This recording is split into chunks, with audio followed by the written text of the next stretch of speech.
សាពុទ្ធមានពីអាកសលការពុទ្ធមេត្តាបិតាចូលមកបានសម្រាប់ជួយសេចក្តីប្រាថ្នាក្នុងកាត់ទុកទឹកខំក្នុង3chânប្រសាមិស័យសេពុទ្ធស័ក្តិសម្បត្តិនៃការបើនៃការមនុស្សទេវតាព្រមគ្រាព្រមទៀងកុំឲ្យលីវាស្អត់គ្លៀងចូលអត់ចូលលៀងរៀងគ្រប់គ្រប់ជាតិរហ័សទៅរៀងគ្រប់អនុមោទនាណាកាលនេះគុំទៅសុំទេដល់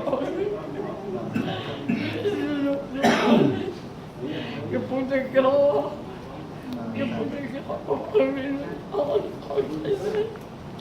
អើយចំនួនស្មាជាតប្រកាសកើតទៀតទៅពេលកណ្ដាលនេះបើចេញអង្គ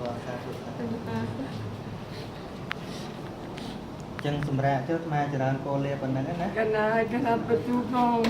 កុំអីអត់បានដល់នេះទេតែចិត្តទេទូទៅទុកខាតែចិត្តទៅទៅទៅការប្រកាសជំនាញចាស់នេះណាហើយទៅចូលព្រាមទៅចូលព្រាមមកជួនកាត់មកព្រាមអត់មានទេបានគេក៏គ្រប់ធ្វើឲ្យព្រាមក៏មកតែបានព្រាមអត់បានដល់នេះទេអត់នោះណាបច្ចាស់នេះមានបាន240នឹង